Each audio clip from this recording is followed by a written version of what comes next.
जरा कल्पना कीजिए, आप अपने फोन की स्क्रीन पर किसी ऐप की ऑनलाइन शॉपिंग कार्ट में आधा किलो ताजे टमाटर डाल रहे हैं।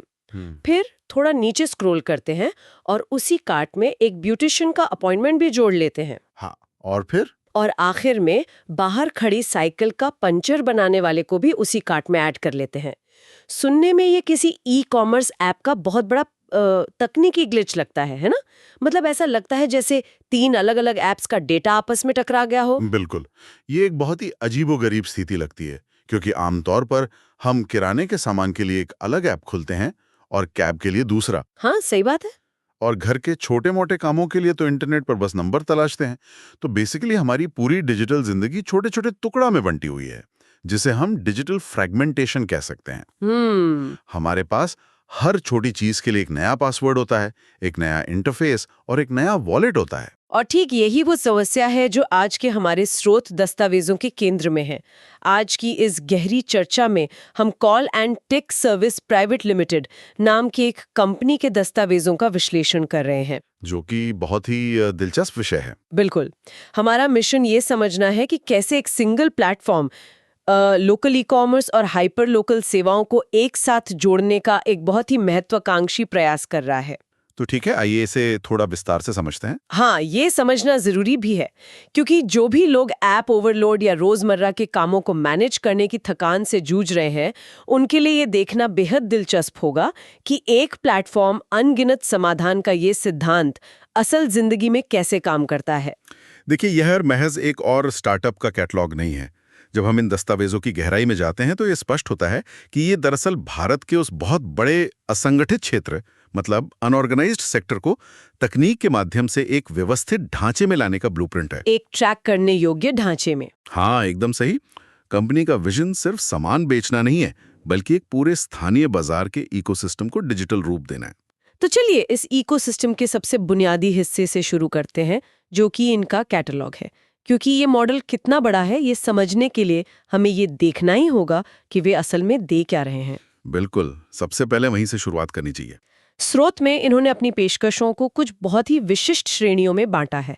सबसे पहले शॉप श्रेणी है, जिसमें ताजे फल, सब्जियां, फार्मेसी, कॉस्मेटिक्स और यहाँ तक कि पेट से जुड़ी चीजें शामिल हैं। जो कि मतलब काफी आम है आजकल हर डिलीवरी ऐप पर। हाँ, ये तो समझ में आता है।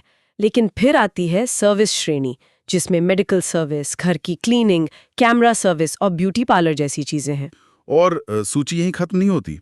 इसके बाद जो अदर सर्विस की श्रेणी है, वो इस पूरे मॉडल को एक अलग ही स्तर पर ले जाती है। अरे हाँ, वो तो है ही। इसमें मोची सर्विस, पंचर बनाने की सर्विस, सिलाई और रेंट कारीगर जैसी चीजें शामिल हैं। और अंत में सफर आसान नाम का एक सेक्शन है, जहां ऑटो शेयरिंग से लेकर प्रीमियम कैब और पार्सल डिलीवरी तक की सुविधा दी जा रही है। अब यहीं पर मुझे एक बहुत बड़ी व्यवहारिक उलझन नजर आती है। मतलब एक तरफ ताजी सब्जियां हैं, दूसरी तरफ प्रीमियम कैब है और तीसरी तरफ गली का मोची है। मुझे लगता है कि एक ही ऐप पर इन सभी चीजों को एक साथ पेश करना यूजर्स के लिए बहुत ज्यादा क्लटर्ड या अव्यवस्थित हो जाएगा। एकदम वाजिब सवाल है आपका। क्या एक ही जगह सब कुछ देने की इस कोशिश में नेविगेशन इतना मुश्किल नहीं हो जाएगा कि उपभोक्ता झल्लाकर ऐप ही बंद कर दें? यहाँ सबसे आकर्षक बात यह है कि कंपनी ने इस अव्यवस्था को रोकने के लिए डिजाइन के स्तर पर ही एक बहुत ही स्मार्ट समाधान निकाला है। दस्तावेज में स्पष्ट रूप से उल्लेख है कि उन्होंने शॉपिंग कार्ट और सर्विस कार्ट को बिल्कुल अलग-अलग रखा है। ओहो, अच्छा, ये एक बहुत ही दिलचस्प नजरिया है। तो इसका मतलब ये है कि इसे एक विशाल मॉल के आर्किटेक्चर की तरह समझा जा सकता है। बिल्कुल, आप इसे ऐसे ही देख सकते हैं। मान लीजिए कि ग्राउंड फ्लोर पर एक सुपरमार्केट है, जहां उपभोक्ता खुद जाकर शेल्फ से टमाटर या कॉस्मेटिक्स उठाता है और अपनी टोकरी में डालता है। लेकिन फर्स्ट फ्लोर पर क्लिनिक, सैलून या रिपेयर शॉप्स हैं। हाँ, जहां आप सामान नहीं सर्विस ले रहे हैं। हाँ, ठीक वही, जहां उपभोक्ता कोई सामान नहीं खरीद रहा, बल्कि किसी व्यक्ति का समय, उसका हुनर और उसकी विशेषज्ञता बुक कर रहा है। अगर दोनों फ्लोर्स को एक में मिला दिया जाए तो भारी अफरा तफरी मच जाएगी। अलग कार्ट्स बनाकर ये प्लेटफॉर्म डिजिटल रूप से उन फ्लोर्स को अलग कर रहा है। ये एक बहुत ही सटीक तुलना है, क्योंकि सेवाओं और उत्पादों को खरीदने का जो उपभोक्ता मनोविज्ञान होता है, वो पूरी तरह से अलग होता है। सही कहा। जब कोई उत्पाद खरीदा जाता है तो उसे कार्ट में डालकर चेकआउट करना एक सीधी प्रक्रिया है। लेकिन जब किसी पार्लर की सर्विस या किसी प्लम्बर को बुक किया जाता है, तो उसमें समय का निर्धारण, व्यक्ति की उपलब्धता और काम की प्रकृति जैसी कई चीजें शामिल होती हैं। तो दोनों को मिलाना एक बुरा आइडिया होता है। बिल्कुल, दोनों को एक ही डिजिटल टोकरी में मिलाने से न सिर्फ यूजर इंटरफेस जटिल होता, बल्कि बैकएंड पर काम करने वाले एल्गोरिदम के लिए भी ये एक दुष्स्वप्न बन जाता। अलग-अलग कार्ड्स ये सुनिश्चित करते हैं कि किराने के सामान की डिलीवरी की प्रक्रिया घर के नल ठीक करने वाले प्लम्बर की बुकिंग के साथ न उलझे। हाँ, ये स्पष्ट विभाजन समझ में आता है। लेकिन अदर सर्विस वाली श्रेणी अभी भी मेरे दिमाग में घूम रही है। अच्छा, वो कैसे? जैसे सिलाई सर्विस, मोची सर्विस, पंचर सर्विस।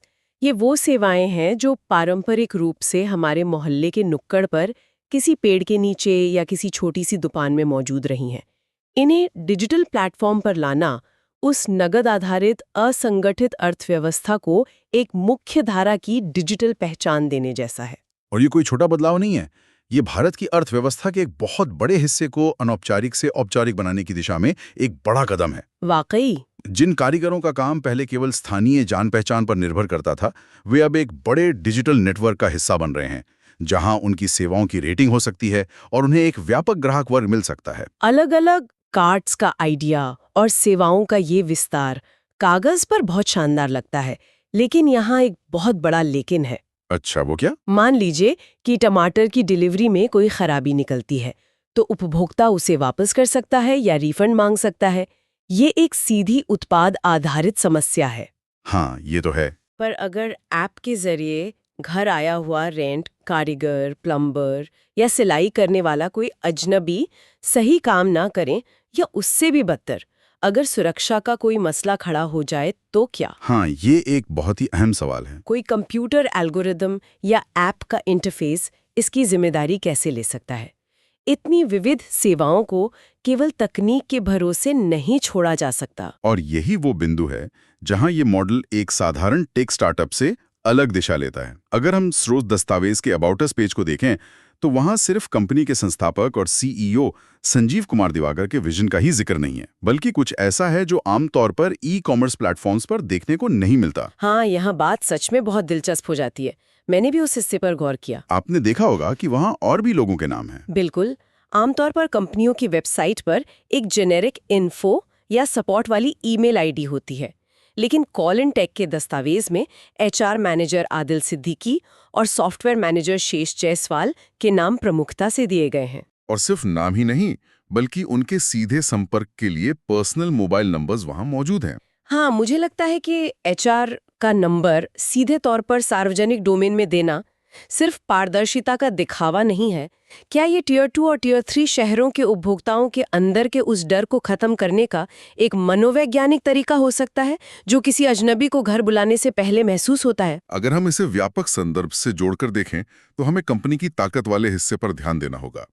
दस्तावेज में स्पष्ट रूप से भरोसेमंद स्टाफ और सत्यापित पेशेवर पर जोर दिया गया है। सही बात है। जब कोई उपभोक्ता अपने घर में साफ सफाई के लिए या एसी की सर्विसिंग के लिए किसी को बुलाता है, तो सुरक्षा सबसे बड़ी प्राथमिकता होती है। और भारत में जहां घर के अंदर बाहरी लोगों का प्रवेश बहुत सोच समझ कर होता है, वहां यह व्यक्ति कौन है और कहां से आया है, ये सवाल हर उपभोक्ता के मन में आता है। बिल्कुल।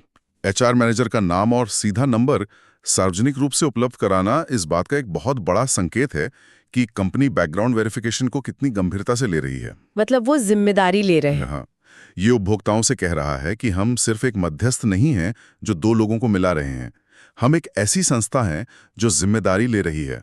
जब एक स्थानीय पंचर बनाने वाला या मोची इस प्लेटफॉर्म से जुड़ता है, तो उसे एचआर की एक औपचारिक प्रक्रिया से गुजरना पड़ता है। ये बात तो है। ये एचआर विभाग की उपस्थिति इस पूरे असंगठित ढांचे को एक कॉर्पोरेट जवाबदेही के दायरे में लाती है। तो मतलब ये सिर्फ तकनीक का खेल नहीं है, ये भरोसे का कारोबार है। एकदम सही कहा आपने। और यही तर्क सॉफ्टवेयर मैनेजर के नाम और नंबर की उपस्थिति पर भी लागू होता है। अगर ऐप में कोई दिक्कत आती है या कोई ट्रांजैक्शन फेल हो जाता है, तो उपभोक्ता किसी गुमनाम चैटबॉट से बात करके हताश नहीं हो रहा है। हाँ, उसे पता है कि इस तकनीक के पीछे काम करने वाला एक वास्तविक इंसान मौजूद है।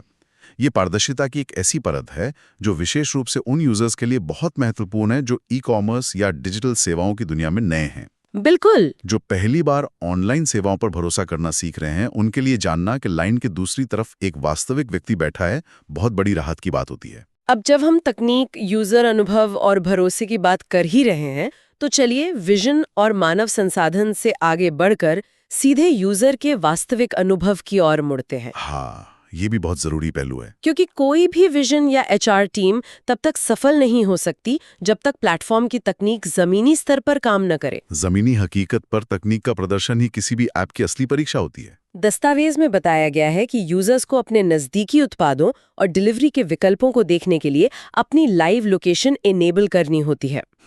इसके अलावा मैनुअल रूप से पिन कोड दर्ज करने का विकल्प भी है।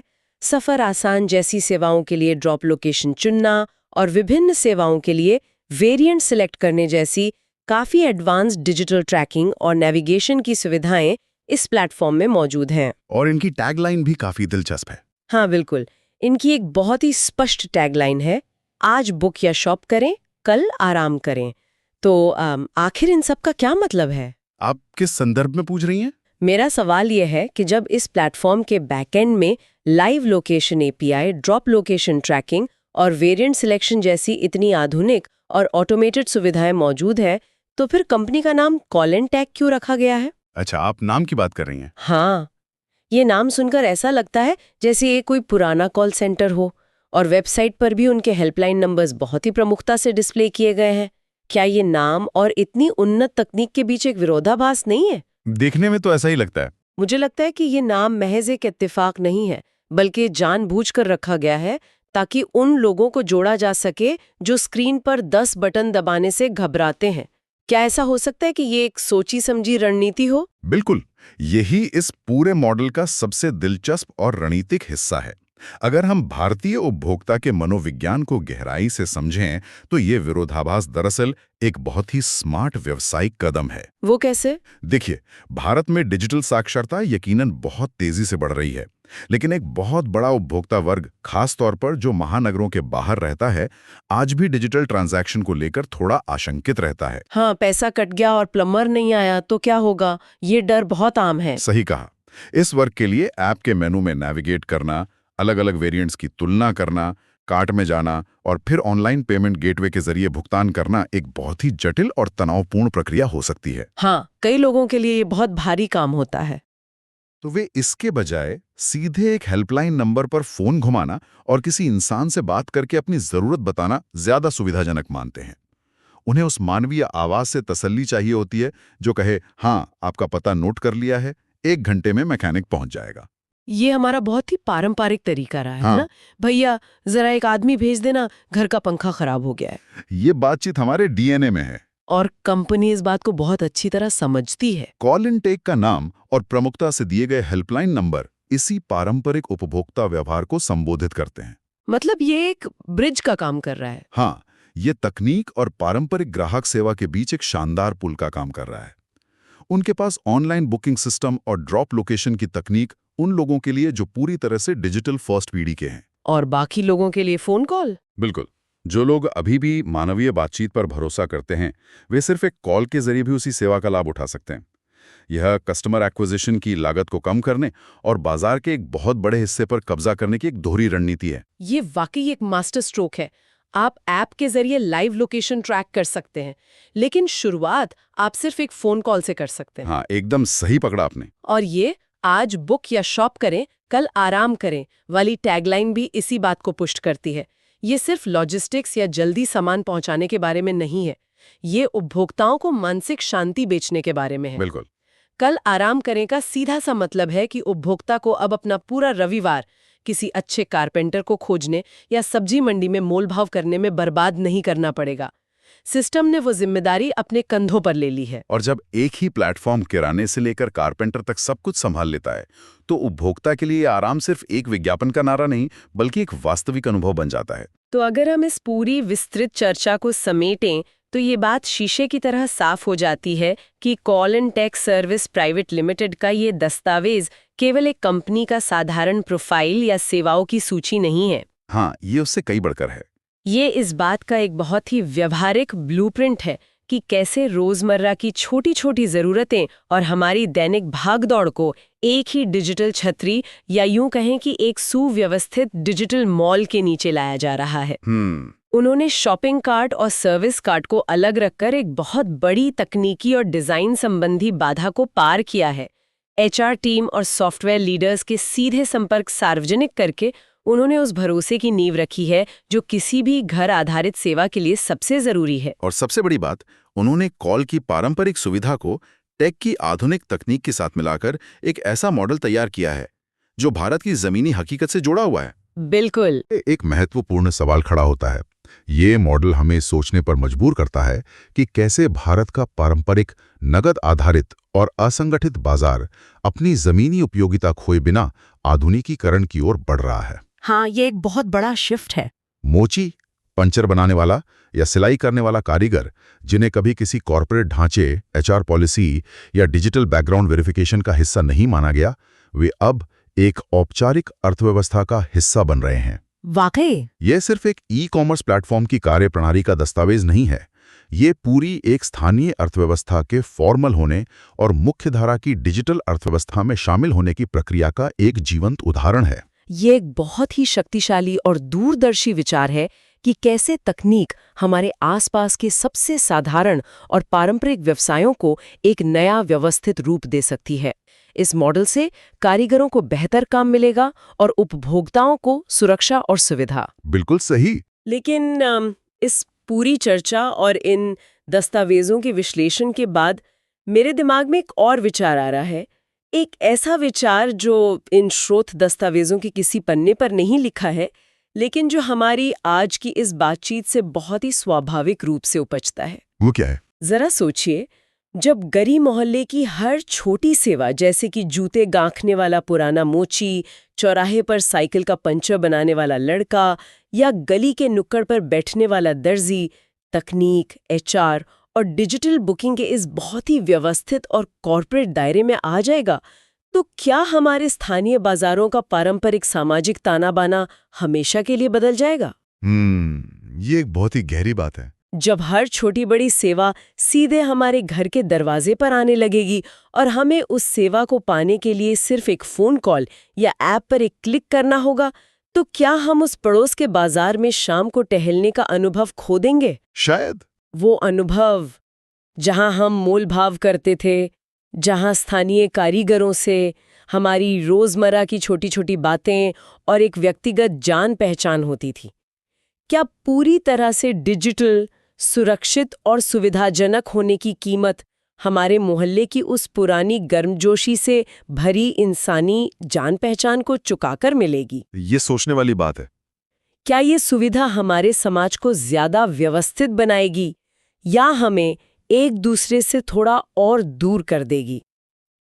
ये कुछ ऐसा है जिस पर शायद श्रोताओं को अपने अगले ऑनलाइन ऑर्डर या सर्विस बुकिंग से पहले थोड़ा विचार करने की जरूरत है।